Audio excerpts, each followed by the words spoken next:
The 18th Brumaire of Louis Bonaparte. Karl Marx 1852. 1.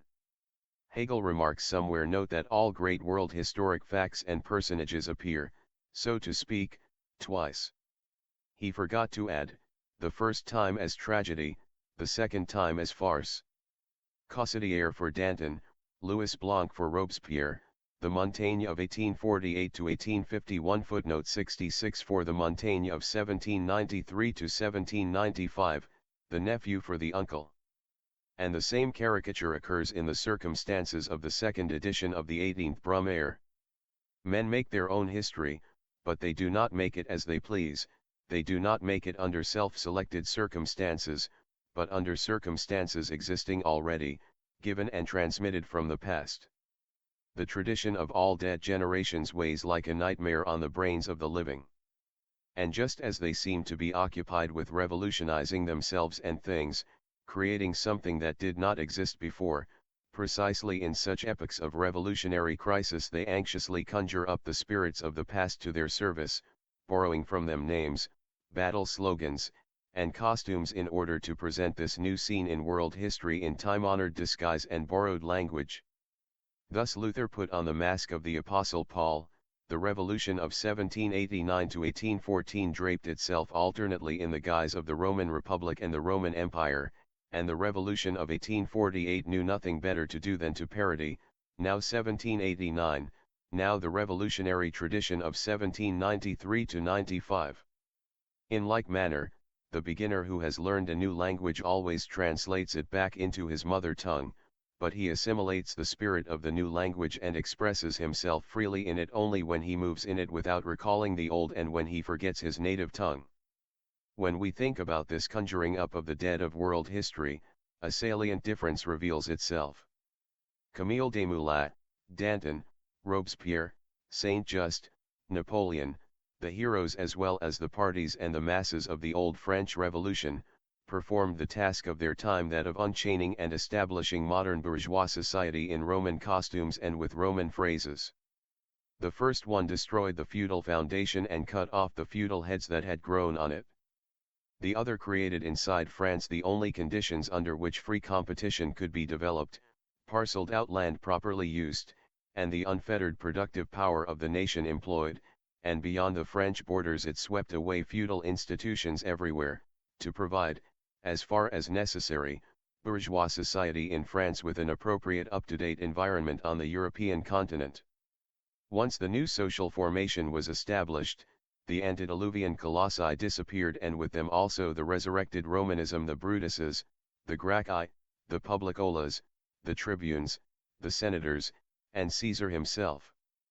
Bourgeois society in its sober reality bred its own true interpreters and spokesmen in the Sez, Cousins, Royer Collards, Benjamin Constants, and Guizos. Its real military leaders sat behind the office desk, and the hog-headed Louis XVIII was its political chief.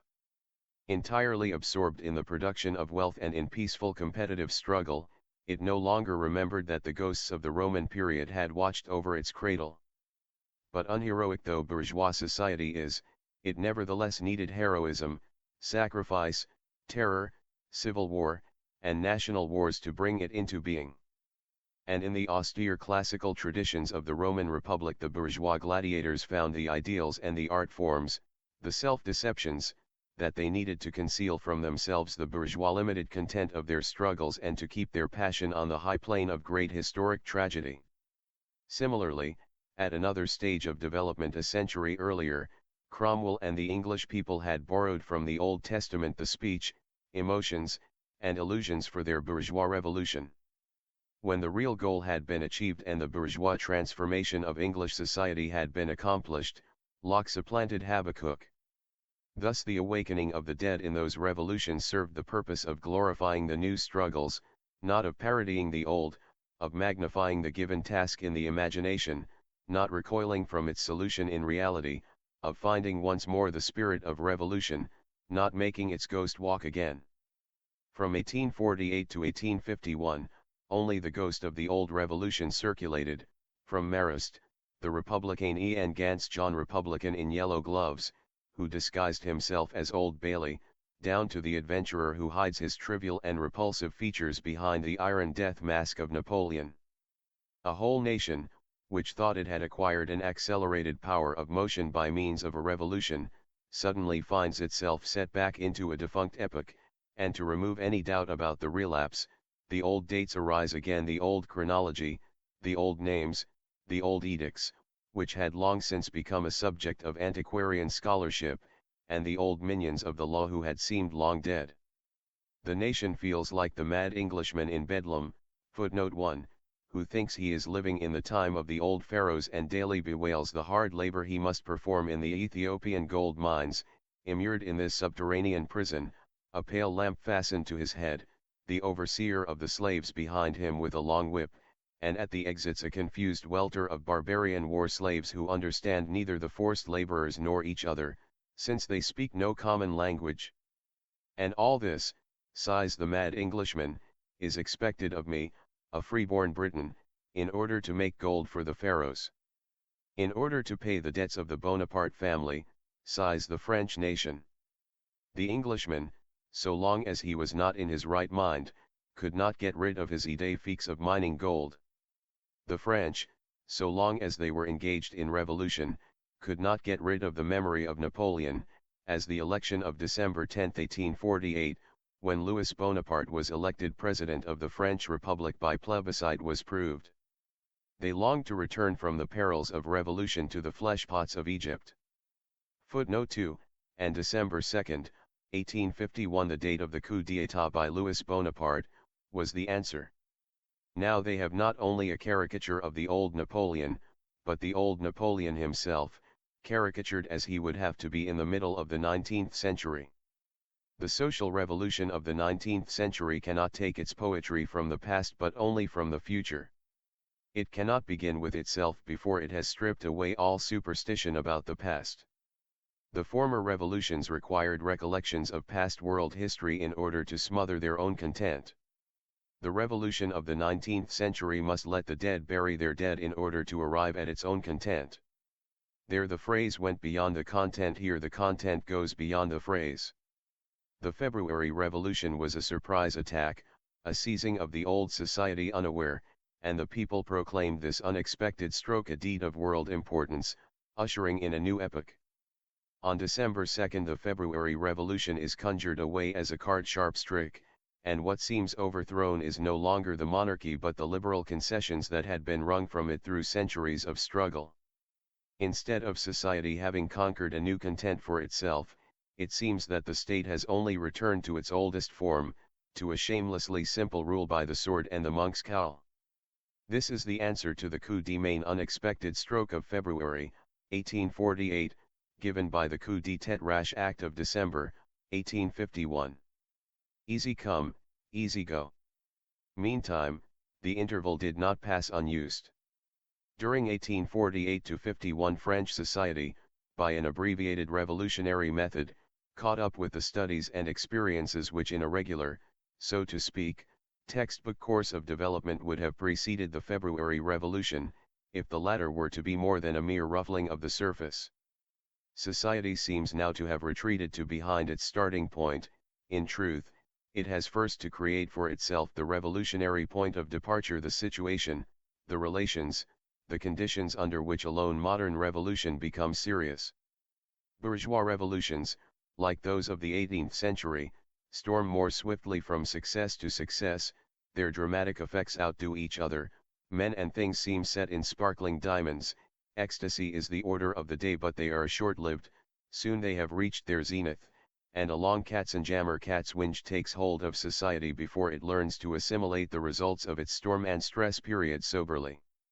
On the other hand, proletarian revolutions, like those of the 19th century, constantly criticize themselves, constantly interrupt themselves in their own course, return to the apparently accomplished, in order to begin anew.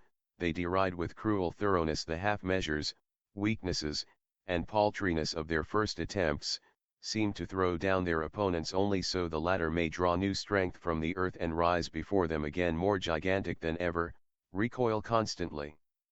from the indefinite colossalness of their own goals until a situation is created which makes all turning back impossible, and the conditions themselves call out.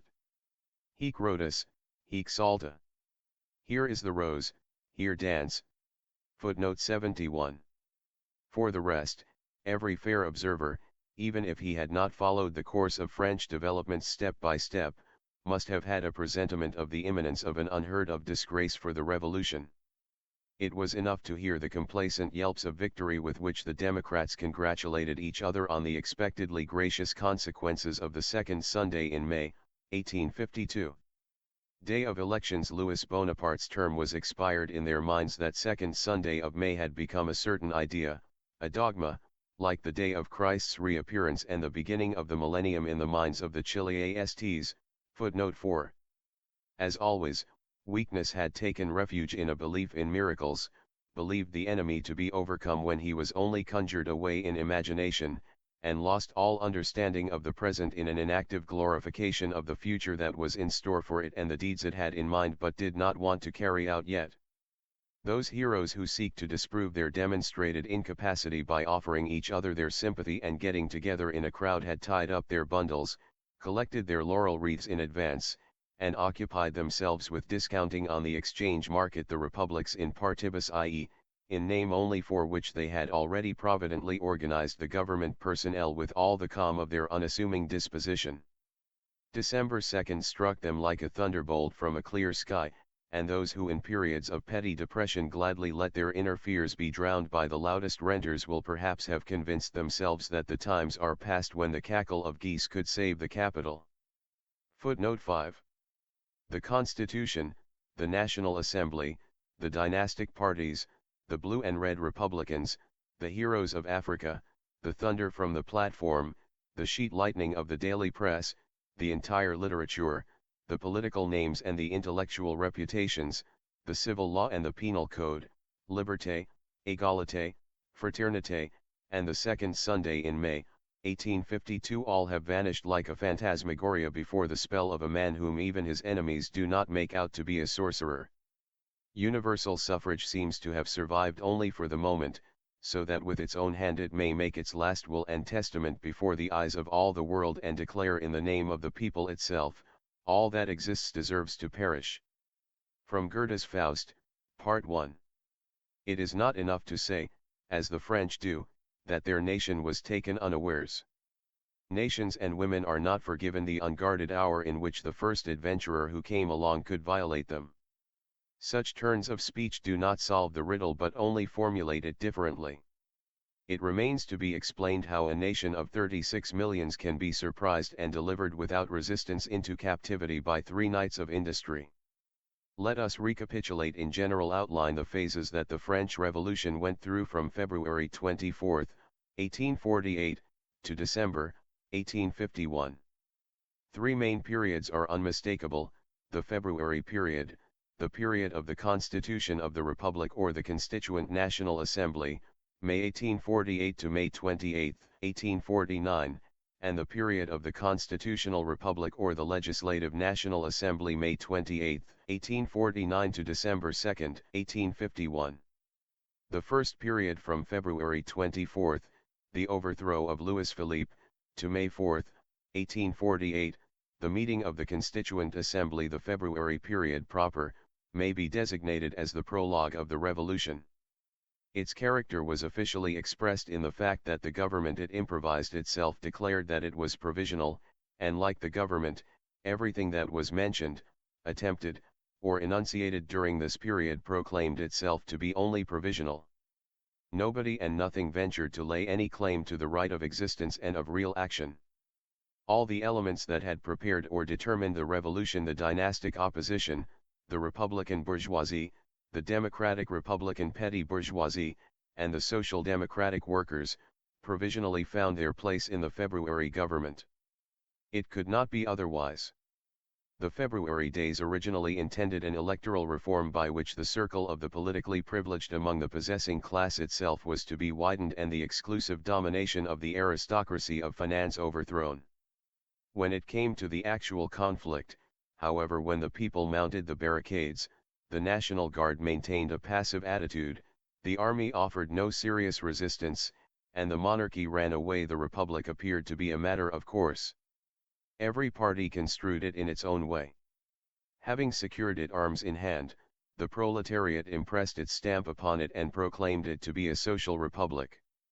There was thus indicated the general content of the modern revolution, a content which was in most singular contradiction to everything that, with the material available, with the degree of education attained by the masses, under the given circumstances and relations, could be immediately realized in practice. On the other hand, the claims of all the remaining elements that had collaborated in the February Revolution were recognized by the lion's share they obtained in the government. In no period, therefore, do we find a more confused mixture of high-flown phrases and actual uncertainty and clumsiness, of more enthusiastic striving for innovation and more deeply rooted domination of the old routine, of more apparent harmony of the whole of society, and more profound estrangement of its elements. While the Paris proletariat still reveled in the vision of the wide prospects that had opened before it and indulged in seriously meant discussions of social problems, the old powers of society had grouped themselves, assembled, reflected, and found unexpected support in the mass of the nation, the peasants and petty bourgeois, who all at once stormed onto the political stage after the barriers of the July monarchy had fallen. The second period, from May 4, 1848, to the end of May, 1849, is the period of the Constitution, the foundation, of the Bourgeois Republic. Immediately after the February days, not only had the dynastic opposition been surprised by the Republicans and the Republicans by the Socialists, but all France by Paris. The National Assembly, which met on May 4, 1848, had emerged from the national elections and represented the nation. It was a living protest against the pretensions of the February days and was to reduce the results of the revolution to the bourgeois scale. In vain the Paris proletariat, which immediately grasped the character of this National Assembly, attempted on May 15, a few days after it met, to negate its existence forcibly, to dissolve it, to disintegrate again into its constituent parts the organic form in which the proletariat was threatened by the reacting spirit of the nation. As is known, May 15 had no other result but that of removing Blanqui and his comrades, that is, the real leaders of the proletarian party, from the public stage for the entire duration of the cycle we are considering. The bourgeois monarchy of Louis Philippe can be followed only by a bourgeois republic, that is to say, whereas a limited section of the bourgeoisie ruled in the name of the king, the whole of the bourgeoisie will now rule in the name of the people. The demands of the Paris proletariat are utopian nonsense, to which an end must be put. To this declaration of the Constituent National Assembly the Paris proletariat replied with the June insurrection, the most colossal event in the history of European civil wars. The bourgeois republic triumphed. On its side stood the aristocracy of finance, the industrial bourgeoisie, the middle class, the petty bourgeois, the army, the lumpen proletariat organized as the mobile guard, the intellectual lights, the clergy, and the rural population. On the side of the Paris proletariat stood none but itself. More than 3,000 insurgents were butchered after the victory, and 15,000 were deported without trial. With this defeat the proletariat passes into the background on the revolutionary stage. It attempts to press forward again on every occasion, as soon as the movement appears to make a fresh start, but with ever decreased expenditure of strength and always slighter results. As soon as one of the social strata above it gets into revolutionary ferment, the proletariat enters into an alliance with it and so shares all the defeats that the different parties suffer, one after another. But these subsequent blows become the weaker, the greater the surface of society over which they are distributed. The more important leaders of the proletariat in the assembly and in the press successively fall victim to the courts, and ever more equivocal figures come to head it. In part it throws itself into doctrinaire experiments, exchange banks and workers' associations, hence into a movement in which it renounces the revolutionizing of the old world by means of the latter's own great, combined resources, and seeks, rather, to achieve its salvation behind society's back, in private fashion, within its limited conditions of existence, and hence necessarily suffers shipwreck. It seems to be unable either to rediscover revolutionary greatness in itself or to win new energy from the connections newly entered into, until all classes with which it contended in June themselves lie prostrate beside it. But at least it succumbs with the honors of the great, world historic struggle. Not only France, but all Europe trembles at the June earthquake, while the ensuing defeats of the upper classes are so cheaply bought that they require barefaced exaggeration by the victorious party to be able to pass for events at all, and become the more ignominious the further the defeated party is removed from the proletarian party.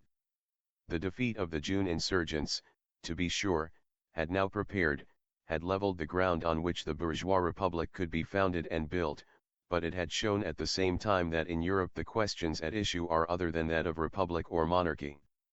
It had revealed that here bourgeois republic signifies the unlimited despotism of one class over other classes.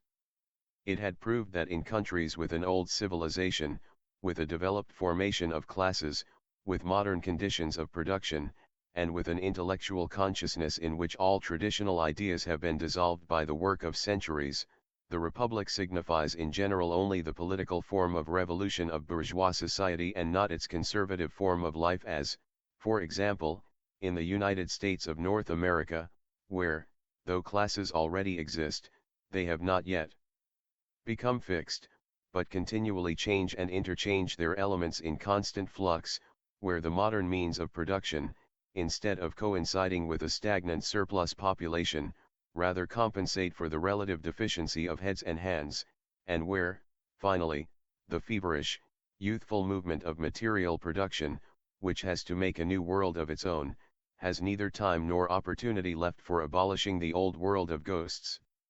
During the June days all classes and parties had united in the party of order against the proletarian class as the party of anarchy, of socialism, of communism. They had saved society from the enemies of society. They had given out the watchwords of the old society, property, family, religion, order, to their army as passwords and had proclaimed to the counter-revolutionary crusaders, in this sign thou shalt conquer. From that moment, as soon as one of the numerous parties which gathered under the sign against the June insurgents seeks to hold the revolutionary battlefield in its own class interest, it goes down before the cry, property, family, religion, order. Society is saved just as often as the circle of its rulers contracts, as a more exclusive interest is maintained against a wider one. Every demand of the simplest bourgeois financial reform, of the most ordinary liberalism, of the most formal republicanism, of the most shallow democracy, is simultaneously castigated as an attempt on society and stigmatized as socialism. And finally the high priests of religion and order themselves are driven with kicks from their Pythian tripods, hauled out of their beds in the darkness of night, put in prison vans, thrown into dungeons or sent into exile, their temple is razed to the ground, their mouths are sealed, their pens broken, their law torn to pieces in the name of religion, of property, of the family, of order. Bourgeois fanatics for order are shot down on their balconies by mobs of drunken soldiers, their domestic sanctuaries profaned, their houses bombarded for amusement in the name of property, of the family, of religion, and of order. Finally, the scum of bourgeois society forms the holy phalanx of order and the hero Krapulinski, a character from Heine's poem The Two Knights, a dissolute aristocrat installs himself in the Tuileries as the savior of society. Footnotes. 1. Bedlam was an infamous lunatic asylum in England. 2. The expression, to sigh for the fleshpots of Egypt is taken from the biblical legend, according to which during the exodus of the Israelites from Egypt the faint-hearted among them wished that they had died when they sat by the fleshpots of Egypt, rather than undergo their present trials through the desert. 3. Hic Rhodus, hic Salta. See Marxist Internet Archive Encyclopedia for clarification. 4. Chiliastes, from the Greek word chilias 1,000, preachers of a mystical religious doctrine concerning the second coming of Christ and the establishment of the millennium when justice, universal equality and prosperity would be triumphant. 5. Capitol, a hill in Rome, a fortified citadel where the temples of Jupiter, Juno and other gods were built. According to a legend, Rome was saved in 390 BCE from an invasion of the Gauls, due to the cackling of geese from Juno's temple which awakened the sleeping guards of the capital.